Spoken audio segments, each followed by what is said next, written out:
Hello everyone, welcome है आपका हमारे चैनल एसएससी बुक एसबी में। आज हम अपने आरआरबी एनटीपीसी एग्जाम्स के लिए देखने वाले हैं रफ्तार सीरीज की ज्योग्राफी की पहली क्लास, जो कि टॉपिक है हमारा भारत की भौगोलिक स्थिति, और ये डे नंबर 13 है हमारा। तो भारत की भौगोलिक स्थिति, जियोग्राफिकल लोकेशन ऑफ इंडिया आज का हमारा टॉपिक है। तो आइए समझते हैं कि इसमें किस टाइप के क्वेश्चन आरआरबी एनटीपीसी एग्जाम्स में इस टॉपिक से पूछे गए हैं।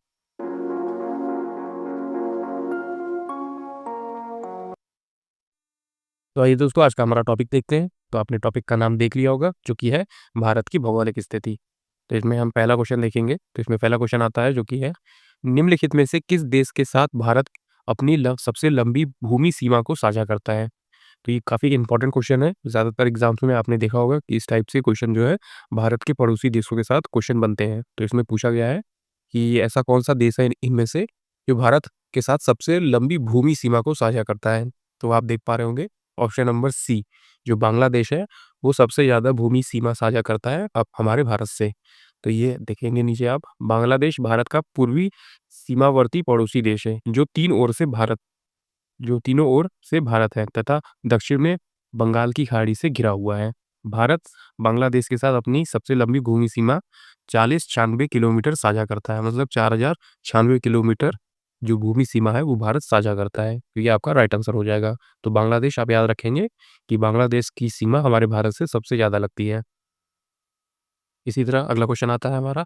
तो ये भी आप सेम क्वेश्चन देख पा रहे होंगे कि भारत की सबसे लंबी सीमा साझा करने वाला कौन सा देश है, तो वो बांग्लादेश हो जाएगा। आगे बढ़ते हैं। अगला क्वेश्चन है, ये भी इसी टाइप से क्वेश्चन पूछे गए हैं। तो आप देख पा रहे होंगे कि ये किस तरफ से अलग-अलग टाइप से क्वेश्चन पूछे गए हैं। जैसे भारत की सबसे लंबी अंतर्राष्ट्रीय भू सीमा के साथ जुड़ी हुई है, तो ये भी हमारा कौन सा राइट आंसर हो जाएगा, बांग्लादेश हो जाएगा। तो आप ऐसे कन्फ्यूज़ मत होइए, सभी जो भू सीमा है अगर सबसे लंबी पूछे, अंतर्राष्ट्रीय पूछे, तो वो बांग्लादेश ही इसका राइट आंसर हो जाएगा। आगे बढ़ते हैं। अगला क्वेश्चन आता है हमारा, जो कि है भारत की लगभग डैश किलोमीटर थल सीमा पड़ोसी देशों से जुड़ी हुई है। तो उसमें आपसे टोटल पूछ लिया गया है कि भारत की लगभग कितने किलोमीटर की सीमा जो है हमारे आसपास के जो पड़ोसी देश हैं उसके साथ जुड़ी हुई है। तो जैसे आप देख पा रहे हैं, इसका राइट आंसर हो जाएगा, जो कि है 15,106 किलोमीटर। तो 15,000 लगभग 106 किलोमीटर की जो भूमि सीमा है, थल सीमा, वो हमारे सभी पड़ोसी देशों के साथ भारत के साथ जुड़ी हुई है। जैसे कि भारत की लगभग 15,106 किलोमीटर की थल सीमा पड़ोसी देशों के साथ जुड़ी हुई है। भारत की स्थलीय सीमा में पाकिस्तान है, बांग्लादेश है, चीन, नेपाल, म्यांमार, भूटान और अफ़गानिस्तान से लगती है। तो इन्हीं सभी देशों को मिलाकर जो इसकी भू सीमा लगेगी, मतलब स्थलीय सीमा लगेगी, वो लगभग 15,106 किलोमीटर के आसपास होगी। तो आप इसे अच्छे से याद रखेंगे। इंपॉर्टेंट क्वेश्चन बनता है ये यहाँ से। इसी तरह आगे बढ़ते हैं और देखते हैं हमारा अगला नेक्स्ट क्वेश्चन। ये भी काफ़ी इंपॉर्टेंट है। आप इसको भी स्टार मार्क कर लीजिए। कितने भारतीय राज्यों की सीमाएँ नेपाल से जुड़ी हुई हैं? तो ये कुछ ऐसे क्वेश्चन जो आपको कन्फ्यूज़ करने के लिए बने होते हैं। तो यही इसका जो आप देख पा रहे होंगे पैटर्न होगा कि आपको ज़्यादा से ज़्यादा कन्फ्यूज़ किया जाए कि इसकी सीमा किसके साथ लगी है, किसके साथ नहीं लगी है। तो वो आप काफ़ी अच्छे से याद करके जाएँगे। आप इंडिया का मैप ले लीजिए और उसमें अपने अच्छे से राज्यों को देखिए और किस राज्य की सीमा किससे लगती है, ये आप अच्छे से तैयार रखेंगे अपने एग्ज़ाम्स के लिए। तो इसका जो राइट आंसर हो जाएगा ऑप्शन नंबर डी हो जाएगा। तो 5 जो राज्य है वो नेपाल से जुड़े हुए हैं हमारे भारत देश के। तो इससे में देखते हैं 5 भारतीय राज्य जैसे उत्तराखंड, उत्तर प्रदेश, बिहार, पश्चिम बंगाल और सिक्किम की सीमाएँ जो है वो नेपाल से जुड़ी हुई हैं। तो ये आप याद रखेंगे कि नेपाल से कितने राज्य की सीमा जो है लगती है, तो 5 राज्यों की लगती है, जिसमें कि आता है हमारा जो है उत्तराखंड राज्य हो गया, उत्तर प्रदेश, बिहार, पश्चिम बंगाल, सिक्किम, ये 5 राज्य हो गए जो कि नेपाल से जुड़े हुए हैं। भारत की जो सीमा है 7 देशों के साथ लगती है। वो है पाकिस्तान, चीन, नेपाल, भूटान, बांग्लादेश, अफ़गानिस्तान और म्यांमार से। तो भारत की जो सीमा है वो 7 अंतर्राष्ट्रीय देशों से लगती है, वो 7 देश ये रहते हैं। अब इन 7 देशों से जो है कि भारत की किस राज्य की सीमा लगती है, ये काफ़ी इम्पोर्टेंट होता है। तो जैसे आप देख पा रहे हैं ये पाकिस्तान से जुड़े राज्य, तो पाकिस्तान से कितने राज्य जो हैं वो जुड़े हुए हैं हमारे भारत देश के। तो इसमें पहला आता है गुजरात, राजस्थान, पंजाब, जम्मू-कश्मीर और लद्दाख। तो ये पाकिस्तान से जुड़े हुए राज्य हैं। तो आप इसके अच्छे से याद रखेंगे कि पाकिस्तान से जुड़े हुए राज्य हैं गुजरात, राजस्थान, पंजाब, जम्मू-कश्मीर और लद्दाख। तो ये सभी जो है वो पाकिस्तान देश से जुड़े हुए हैं। इसी तरह है चीन से जुड़े राज्य, तो चीन से जुड़े राज्य और यूनियन टेरिटरीज़ जो कि है लद्दाख, हिमाचल प्रदेश, उत्तराखंड, सिक्किम और अरुणाचल प्रदेश। तो ये चीन से जुड़े हुए हैं। तो आपके लिए ये जो है काफ़ी ज़्यादा इम्पोर्टेंट है कि चीन से जुड़े राज्य कौन-कौन से हैं, तो वो लद्दाख हो जाएगा, हिमाचल प्रदेश हो जाएगा, उत्तराखंड हो जाएगा, सिक्किम हो जाएगा और अरुणाचल प्रदेश हो जाएगा। तो ये कुछ ऐसे राज्य हैं जो कि चीन से जुड़े हुए हैं। तो कितने राज्य हैं? 5 राज्य हैं। इसी तरह आता है हमारा नेक्स्ट भूटान से जुड़े हुए राज्य। तो भूटान से सिर्फ़ राज्य जुड़ती हैं, यूनियन टेरिटरीज़ इसमें नहीं लगती। तो भूटान से आप याद रखेंगे जो कि है हमारा असम हो गया, अरुणाचल प्रदेश हो गया, पश्चिम बंगाल हो गया और सिक्किम हो गया। तो इसमें कितने राज्य हो गए? तो इसमें राज्य हो गए 4 हमारे। तो पहला है असम, फिर अरुणाचल प्रदेश, पश्चिम बंगाल और फिर सिक्किम हो गया जो कि भूटान से जुड़ा हुआ है।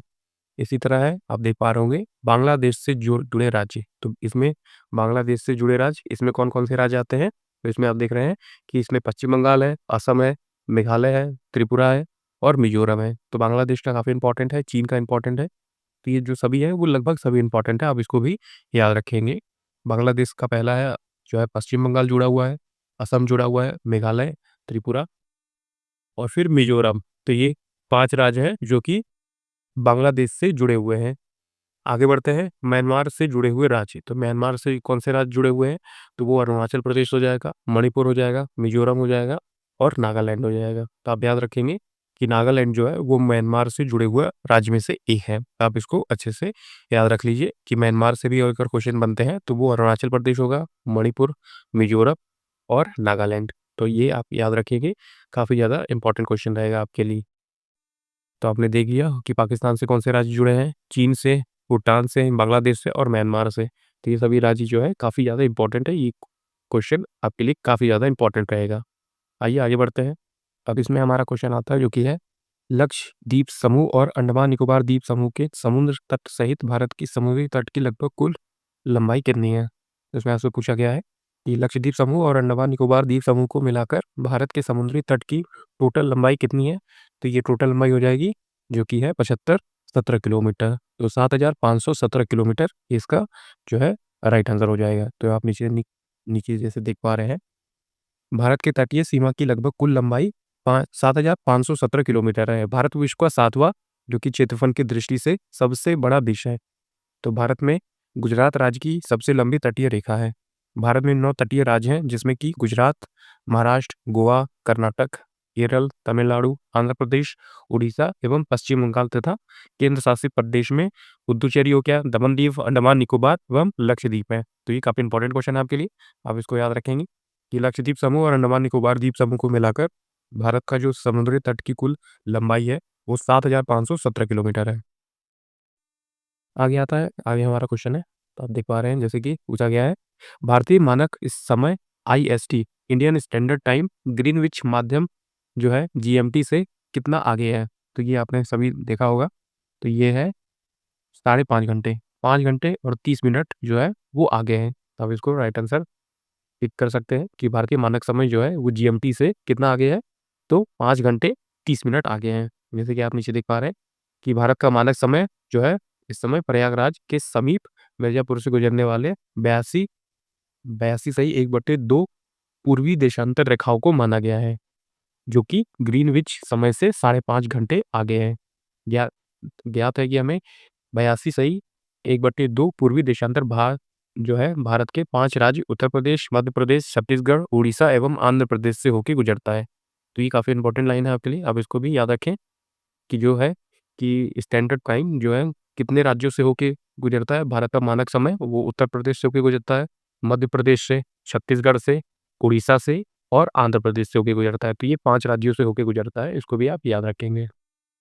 आगे बढ़ते हैं, अगला क्वेश्चन आता है हमारा, एकमात्र भारतीय राज्य कौन-सा है जिसकी सीमा सिक्किम राज्य से जुड़ी हुई है? तो ऐसा कौन-सा एकमात्र राज्य है भारत का जो सिर्फ़ सिक्किम के साथ अपनी सीमा को साझा करता है? तो वो हो जाएगा हमारा पश्चिम बंगाल। ऑप्शन नंबर ए आपका इसमें राइट आंसर हो जाएगा। तो पश्चिम बंगाल जो है वो सिक्किम से अपनी सीमा को साझा करता है। जैसे आप नीचे देख पा रहे हैं कि सिक्किम पूर्वोत्तर भारत का एक राज्य है। 16 मई 1975 ईस्वी को 36वें संविधान संशोधन अधिनियम द्वारा इसे भारत का 22वां राज्य घोषित किया गया था। यह उत्तर एवं उत्तर-पूर्व में चीन से, पूर्व में भूटान से, पश्चिम में और नेपाल से दक्षिण में तो बंगाल के साथ सीमा साझा करता है। तो ये आप याद रखेंगे। आइए आगे बढ़ते हैं और देखते हैं हमारा अगला क्वेश्चन आता है। तो ये भी इम्पोर्टेंट क्वेश्चन है, आप इसको भी स्टार मार्क कर लीजिए। रेड क्लिफ रेखा किन 2 देशों के बीच की अंतर्राष्ट्रीय सीमा रेखा है? तो रेड क्लिफ रेखा आपसे पूछा गया है किन 2 देशों के बीच में मौजूद है? तो भारत और पाकिस्तान के बीच में ये मौजूद है। तो ये आप याद रखेंगे, रेड क्लिफ रेखा भारत और पाकिस्तान के बीच में मौजूद है। इसी तरह आप नीचे कुछ और रेखा के नाम देख सकते हैं, जैसे कि रेड क्लिफ रेखा जो कि है भारत और पाकिस्तान के बीच, फिर है मैकमोहन रेखा, ये संबंधित है जो है भारत और चीन के बीच, फिर उसके बाद है डूरंड रेखा, ये संबंधित है किससे? पाकिस्तान और अफ़गानिस्तान के बीच। फिर इसके बाद लास्ट में है ओडरनीस रेखा, तो ये संबंधित है किससे? जर्मनी और पोलैंड से। तो आप इसको भी याद रखेंगे, रेड क्लिफ रेखा भारत और पाक, फिर उसके बाद है मैकमोहन रेखा भारत और चीन, डूरंड रेखा पाकिस्तान और अफ़गानिस्तान, और ओडोरनीस रेखा जर्मनी और पोलैंड के बीच में ये मौजूद है। इसको भी आप याद रखेंगे। आगे बढ़ते हैं, अगला क्वेश्चन है हमारा, निम्नलिखित में से किसे भारत और पाकिस्तान के बीच की सीमा माना जाता है? तो किसे माना गया है? तो रेड क्लिफ रेखा को माना गया है। भारत और पाकिस्तान के बीच की रेखा को रेड क्लिफ रेखा के नाम से जाना जाता है। आगे बढ़ते हैं, अगला क्वेश्चन आता है हमारा, जो कि है निम्नलिखित में से किस शहर को पूर्व का स्कॉटलैंड कहा जाता है? तो पूर्व का स्कॉटलैंड किसे कहा जाता है? ये कहा जाता है शिलांग को कहा जाता है। ऑप्शन नंबर बी आपका इसमें राइट आंसर हो जाएगा। जैसे आप नीचे देख पा रहे हैं, शिलांग शहर को पूर्व का स्कॉटलैंड कहा जाता है। भारत के उत्तर पूर्वी राज्य में से एक मेघालय की ये राजधानी भी है। शिलांग और उसके आसपास का इलाका इतना खूबसूरत है कि उसकी तुलना खूबसूरत यूरोपीय देश स्कॉटलैंड से की जाती है। यहाँ एलिफेंटा फॉल यहाँ का सबसे खूबसूरत झरना है। तो एलिफेंटा फॉल शिलांग में मौजूद है, और शिलांग क्या है? मेघालय की राजधानी है, और ये बहुत ज़्यादा खूबसूरत है, इसलिए इसे पूर्व का स्कॉटलैंड भी कहा जाता है। तो वेस्ट का स्कॉटलैंड किसे कहा जाता है? शिलांग को कहा जाता है। इसी तरह आगे बढ़ते हैं, अगला क्वेश्चन आता है हमारा, काठियावाड़ प्रायद्वीप डैश का भौगोलिक और सांस्कृतिक विरासत है। तो काठियावाड़ प्रायद्वीप जो है कहाँ पे मौजूद है? तो ये है राजस्थान का एक भौगोलिक और सांस्कृतिक विस्तार है। तो ऑप्शन नंबर सी आपका इसमें राइट आंसर हो जाएगा। काठियावाड़ प्रायद्वीप राजस्थान का भौगोलिक और सांस्कृतिक विरासत है। यह कच्छ की खाड़ी और खंबात की खाड़ी से घिरा हुआ है, जो ज्वालामुखी उद्भेदन से निर्मित हुआ है। यह समुद्र तट व समुद्र सतह से बहुत कम ऊपर है। आइए आगे बढ़ते हैं और देखते हैं एक और इम्पोर्टेंट क्वेश्चन। तो ये भी काफ़ी ज़्यादा इम्पोर्टेंट है आपके लिए, जो कि है निम्नलिखित में से कौन सा राज्य भारत की 7 बहनों 7 सिस्टर ऑफ इंडिया के अंतर्गत शामिल नहीं है? इसमें आपको बताना है कि 7 सिस्टर ऑफ इंडिया में जो राज्य आते हैं उनमें से एक जो है वो नहीं आता, वो कौन-सा है? तो वो है सिक्किम। तो सिक्किम आपका इसमें राइट आंसर हो जाएगा। तो ये ऐसे क्वेश्चन काफ़ी ध्यान से पढ़ने के लिए होते हैं। इसमें नहीं वाले जो है शामिल होते हैं, जैसे कि इसमें से कौन-सा नहीं है? तो ज़्यादातर लोग नहीं नहीं देखते और उसमें गलत टिक करके चले जाते हैं। तो भारत में 7 सिस्टर के नाम से अरुणाचल प्रदेश हो गया, असम, मेघालय, त्रिपुरा, मिज़ोरम, मणिपुर और नागालैंड को जाना जाता है। ये 7 राज्य जो है पूर्वोत्तर भारत में स्थिर है। सिक्किम पूर्वोत्तर में से एक पर्वतीय राज्य है। इसका आकार अंगूठे के समान है, तो ये उस 7 राज्यों में शामिल नहीं हो पाया, तो इसलिए इसको इसमें ऐड नहीं करते हैं। आगे बढ़ते हैं। अगला क्वेश्चन आता है हमारा, निम्नलिखित में से किस देश की भू-सीमा भारत से जुड़ी नहीं है? तो भारत से जुड़ी नहीं है, किसकी भू-सीमा जो है? तो वो है तजाकिस्तान की। तो तजाकिस्तान की सीमा भारत से नहीं जुड़ती, क्योंकि ये अफ़गानिस्तान और पाकिस्तान के आस-पास आ जाता है, तो ये भारत को टच नहीं कर पाता। तो ये आप याद रखेंगे, बांग्लादेश की लगती है, म्यांमार की लगती है, चीन की लगती है, लेकिन तजाकिस्तान की जो है सीमा नहीं लगती, तो आप भी इसको याद रखेंगे। नीचे इम्पोर्टेंट चीज़ें लिखी है, जैसे आपने पहले ऊपर देख लिया है कि भारत की भूमि सीमाएँ 7 पड़ोसी देशों से लगती है, जो कि है बांग्लादेश, चीन, पाकिस्तान, नेपाल, म्यांमार, भूटान और अफ़गानिस्तान के साथ लगती है। इनमें से सबसे लंबी सीमा रेखा बांग्लादेश के साथ और सबसे छोटी सीमा रेखा जो है वो अफ़गानिस्तान के साथ लगती है। तो ये भी आपके लिए इम्पोर्टेंट है, इसको भी आप याद रखेंगे। आगे बढ़ते हैं, अगला क्वेश्चन आता है हमारा, जो कि है निम्नलिखित में से किस राज्य की भू-सीमा नेपाल से जुड़ी नहीं है? तो फिर से ये इम्पोर्टेंट बनता है, जुड़ी नहीं है, तो किसका हो जाएगा? तो झारखंड। तो झारखंड थोड़ा नीचे पड़ जाता है और साइड में है नेपाल के, तो इसकी सीमा जो है वो नेपाल तक नहीं पहुँच पाती। तो आप इसको भी याद रखेंगे। जैसे नीचे आप देख पा रहे हैं, नेपाल की सीमा साझा करने वाले भारतीय राज्य में उत्तराखंड आता है, उत्तर प्रदेश, बिहार, सिक्किम और पश्चिम बंगाल आते हैं। तो ये याद रखिए कि झारखंड उनमें नहीं आता। तो बिहार आता है पर झारखंड नहीं आता। भारत की सीमा ये पाकिस्तान, अफ़गानिस्तान, चीन, नेपाल, भूटान और बांग्लादेश तथा म्यांमार के साथ लगती है। तो आप इसको भी याद रखेंगे, और भारत की श्रीलंका के साथ जलीय सीमा साझा करता है। भारत की सबसे छोटी लंबी स्थलीय सीमा जो है, सबसे लंबी स्थलीय सीमा बांग्लादेश के साथ, और सबसे छोटी जो स्थलीय सीमा है वो अफ़गानिस्तान के साथ लगती है। और जलीय सीमा पूछा जाए तो वो जो है श्रीलंका के साथ लगती है। आगे बढ़ते हैं, अगला क्वेश्चन आ गया है। डैश सीमा विश्व की 5वीं सबसे बड़ी सीमा है। तो किसकी सीमा जो है विश्व की 5वीं सबसे बड़ी सीमा है? भारत और बांग्लादेश की। तो भारत और बांग्लादेश की सीमा जो है 5वें नंबर पे आती है। पूरे वर्ल्ड में भारत और बांग्लादेश की सीमा 5वें नंबर पे, जो बहुत ज़्यादा बड़ी मानी गई है 5वें नंबर से। जैसे आप पीछे देख रहे हैं, विश्व में किन्हीं भी 2 देशों के मध्य सीमा रेखा की लंबाई की दृष्टि से भारत-बांग्लादेश की सीमा 5वें नंबर पे है।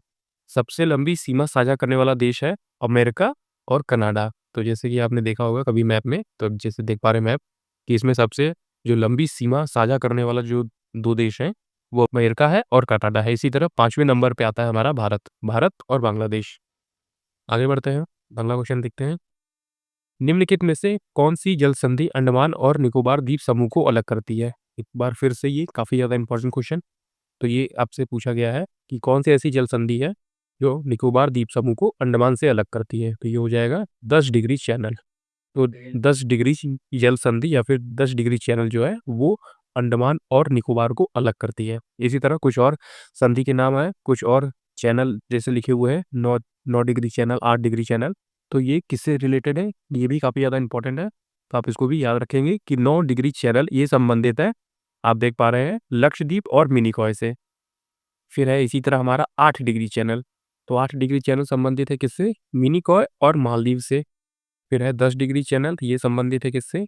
जो कि है अंडमान और निकोबार द्वीप समूह से। फिर है ग्रेट चैनल, इसे माना जाता है जो है सुमात्रा और निकोबार से संबंधित है। और फिर है पाक स्ट्रेट। तो पाक स्ट्रेट जो है बहुत सारे लोग गलत करके चले आते हैं, पाक स्ट्रेट पाकिस्तान से संबंधित नहीं है।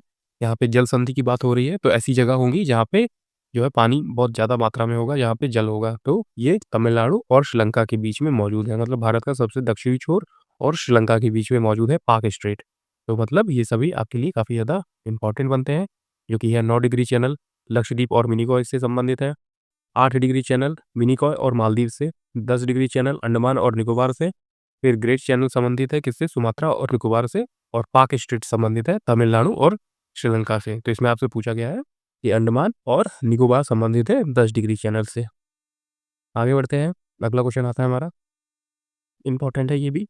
इनमें से कौन-सा जलडमरू भारत के तमिलनाडु और श्रीलंका के मन्नार से पृथक करता है? तो ऐसा कौन-सा जलडमरू है जो तमिलनाडु और श्रीलंका के बीच में स्थित है? जैसे आप देख पा रहे होंगे, तो ये क्या बोला जाता है? पाक जलडमरू, मतलब कि पाक स्ट्रेट बोला जाता है। तो ये हमारे संबंधित है तमिलनाडु और श्रीलंका के बीच में। जैसे आपने इंपॉर्टेंट चीज़ें देखी होंगी, पाक जलडमरू ये संबंधित है भारत और श्रीलंका के बीच। इसी तरह नेक्स्ट है टुंडा जलडमरू, ये संबंधित है सुमात्रा और जावा द्वीप के बीच में।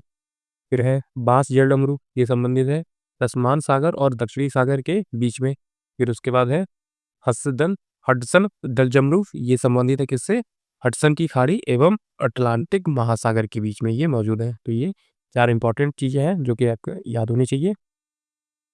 आइए आगे बढ़ते हैं, अगला क्वेश्चन देखते हैं, जो कि है कौन जल पट्टिका भारत और श्रीलंका को अलग करती है? तो भारत और श्रीलंका को कौन अलग करेगी? तो पाक जलडमरू इसका राइट आंसर हो जाएगा। आगे बढ़ते हैं, अगला क्वेश्चन आता है हमारा, भारत की सबसे लंबी मुख्य भू-तटीय रेखा इनमें से किस राज्य में स्थित है? तो भारत की सबसे लंबी जो भू-तटीय रेखा है, वो संबंधित है किससे? ऑप्शन नंबर ए, गुजरात राज्य से संबंधित है ये। तो आपका राइट आंसर हो जाएगा ऑप्शन नंबर ए, गुजरात। तो इसे आप देख पा रहे होंगे कि सबसे लंबी तटीय रेखा, मतलब कि जहाँ पानी आस-पास हो, तो उसमें से सबसे लंबी रेखा जो है किसकी है? तो भारत में सबसे लंबी भू-तटीय रेखा जो है, वो गुजरात की है। और सबसे लंबी तटीय रेखा वाले जो 4 स्टेट हैं वो किस तरह से हैं? तो पहले पे नंबर पे गुजरात, जो कि है 1214.7 किलोमीटर। फिर है आंध्र प्रदेश 974 किलोमीटर। फिर उसके बाद है तमिलनाडु, जो कि है 960 के आसपास। और फिर है महाराष्ट्र 652 किलोमीटर के आसपास। आप इसको भी अच्छे से याद रखेंगे कि भारत की सबसे लंबी भूतटीय रेखा, मतलब यहाँ पे समुद्र आसपास हो, तो आप इसको GAT से याद रख सकते हैं, GATM। तो इस तरह से भी आप याद रख सकते हैं। गेट, गेट मतलब जहाँ से पानी आके रुके, या फिर आप गेट बंद कर दें तो पानी ना आए, तो जेट, ये 3 आप याद रखेंगे। GAT, जी से गुजरात, ए से आंध्र प्रदेश और टी से तमिलनाडु। तो गुजरात, आंध्र प्रदेश, तमिलनाडु, गेट। तो गेट से आप याद रख सकते हैं कि सबसे लंबी जो तटीय रेखा है गुजरात की है, फिर आंध्र प्रदेश की है और फिर तमिलनाडु की है। आगे बढ़ते हैं, अगला क्वेश्चन आता है हमारा, भारतीय मानक समयोत्तर रेखा इंडियन स्टैंडर्ड मेरिडियन 5 राज्यों से होकर गुजरती है। निम्न में से कौन सा उन 5 राज्यों में से एक नहीं है। तो मैंने आपको ऊपर बताया था कि जो इंडियन स्टैंडर्ड मैड्रिन टाइम है वो 5 राज्यों से होके गुजरेगी, लेकिन उनमें से ऐसा एक कौन-सा स्टेट है जहाँ से ये नहीं गुजरता? तो वो स्टेट हो जाएगा हमारा बिहार। तो बिहार से होके ये नहीं गुजरता है। जैसे आप नीचे देख पा रहे होंगे वो 5 राज्य कौन-कौन से हैं? तो ये आपने देखा 5 राज्य है उत्तर प्रदेश, आंध्र प्रदेश, मध्य प्रदेश, छत्तीसगढ़ और उड़ीसा। ये तीनों आप देखेंगे तो लगभग आपको ऐसे करके एक ही लाइन में ही देखने को मिलेंगे। तो उसमें से बिहार जो है वो थोड़ा-सा अलग हो जाता है, इसलिए बिहार हमारे मानक स्टैंडर्ड टाइम में नहीं फिट बैठता। तो इसलिए इसका राइट आंसर बिहार हो जाएगा। बाकी ये 5 राज्य जो है वो स्टैंडर्ड टाइम से होके गुजरते हैं। उत्तर प्रदेश, आंध्र प्रदेश, मध्य प्रदेश, छत्तीसगढ़ और उड़ीसा। आगे बढ़ते हैं, अगला क्वेश्चन आता है हमारा। इनमें से किस भारतीय राज्य की सीमा चीन, नेपाल और भूटान से जुड़ी हुई है? तो ऐसा कौन-सा इसमें भारतीय राज्य है जिसकी सीमाएँ इन 3 जगहों से जुड़ी है? चीन हो गया, नेपाल हो गया, भूटान, इन 3 देशों से जुड़ी हुई है, तो वो है हमारा सिक्किम। तो सिक्किम का जो स्थलीय सीमा है, उसकी राज्य सीमा वो चीन से लगती है, नेपाल से लगती है और भूटान से लगती है। आगे बढ़ते हैं, अगला क्वेश्चन आता है हमारा। निम्नलिखित में से किस राज्य की सीमा सबसे अधिक राज्य या फिर केंद्र शासित प्रदेश से जुड़ी हुई है? तो ये हो जाएगा हमारा उत्तर प्रदेश, क्योंकि उत्तर प्रदेश जो है वो बीच में पड़ता है। तो इस तरह से आप समझ पा रहे होंगे कि उत्तर प्रदेश की जो सीमाएँ हैं वो ज़्यादातर अलग-अलग स्टेट से जुड़ेंगी। जैसे कि आप नीचे देख पा रहे हैं कि उत्तर प्रदेश भारत का सबसे अधिक जनसंख्या वाला राज्य है। इसके सीमांत क्षेत्र सबसे अधिक राज्यों को स्पर्श करते हैं। क्योंकि ये बीच में पड़ता है इसलिए ज़्यादातर स्टेट इससे कनेक्टेड है। यह उत्तर में उत्तराखंड, हिमाचल प्रदेश और उत्तर-पश्चिम में फिर हरियाणा और केंद्र शासित प्रदेश दिल्ली, पश्चिम में राजस्थान और दक्षिण में मध्य प्रदेश से जुड़ता है और दक्षिण-पूर्व में देखा जाए तो छत्तीसगढ़, झारखंड और पूर्व में देखा जाए तो बिहार को स्पर्श करता है। इसके अतिरिक्त इसकी उत्तरी सीमा नेपाल के साथ अंतर्राष्ट्रीय सीमा के रूप में भी साझा करती है। तो आप समझ पाए होंगे कि इसमें कितने स्टेट हैं, तो मैं आपको भी इसमें बताता हूँ कि ये उत्तराखंड को स्पर्श करता है, फिर है हिमाचल प्रदेश, फिर उसके बाद है हरियाणा, फिर उसके बाद आता है हमारा जो है दिल्ली, फिर है राजस्थान, फिर मध्य प्रदेश, फिर है छत्तीसगढ़, फिर है झारखंड और फिर है बिहार और इसके बाद ये नेपाल की अंतर्राष्ट्रीय सीमा को भी टच करता है। तो आप देख पा रहे होंगे कि कितने स्टेट हो गए 1, 2, 3, 4, 5, 6, 7, 8, 9 तो 9 स्टेट हो गए जिसके कि जो है हमारा उत्तर प्रदेश ने राज्य की सीमा को साझा करता है, तो 9 स्टेट हो गए और एक जो है नेपाल हो गया जो कि अंतर्राष्ट्रीय सीमा साझा करता है। 9 स्टेट है और एक अंतर्राष्ट्रीय सीमा नेपाल भी साझा करता है उत्तर प्रदेश के साथ अपनी सीमा।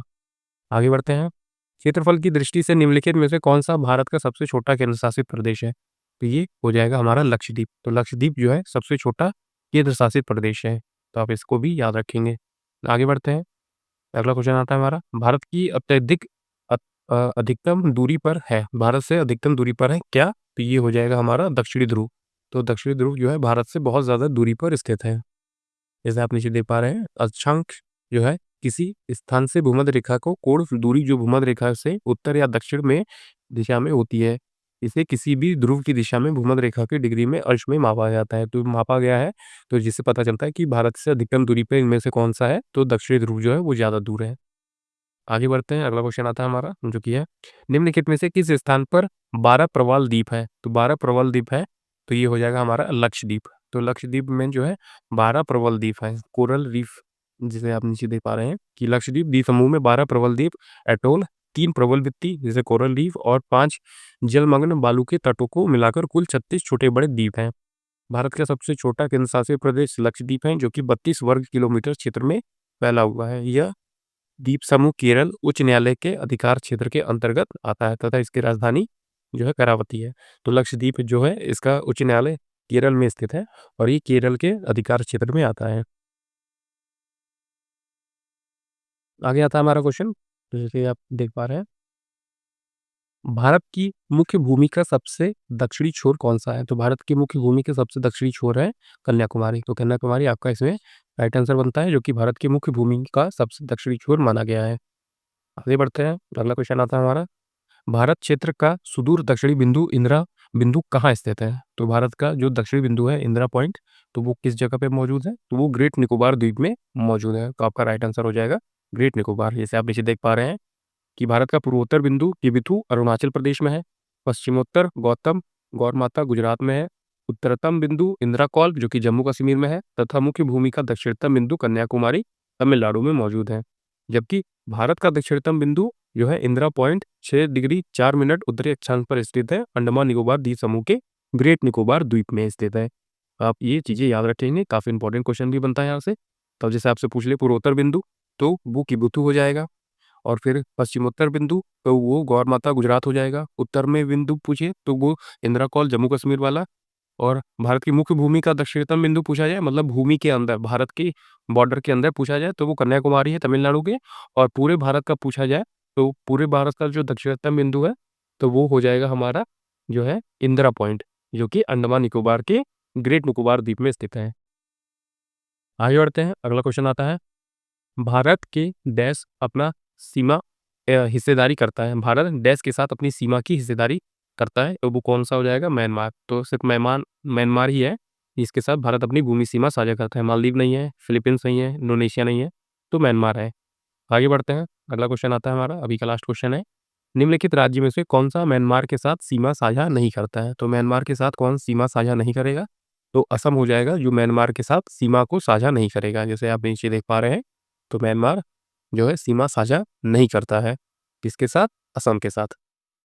तो ये था दोस्तों आज का हमारा कंप्लीट वीडियो। इसमें मैंने आपको बताया कि भारत की भौगोलिक स्थिति किस तरह से है और इसमें किस टाइप के क्वेश्चन जो है वो पूछे गए हैं प्रीवियस ईयर एग्जाम में। और अभी जो एनटीपीसी और ग्रुप डी के एग्जाम्स होने वाले हैं, उसमें भी आपको यहीं से क्वेश्चन देखने को मिलेंगे। ज़्यादातर क्वेश्चन आपको रिपीट ही देखने को मिलेंगे। तो उम्मीद है दोस्तों आपको हमारी ये वीडियो पसंद आई होगी। अगर आपको वीडियो पसंद आई, तो इस वीडियो को एक लाइक आप ज़रूर कर दीजिएगा। और अपने आने वाले जो एग्ज़ाम है, उसके लिए आप हमारे चैनल एसएससी बुक एसबी को भी ज़रूर सब्सक्राइब कर सकते हैं। हम ऐसे यूज़फुल वीडियोज़ को लेके आते रहेंगे। तब तक पढ़ते रहिए और हमेशा अपने लक्ष्य की तरफ आगे बढ़ते रहिए।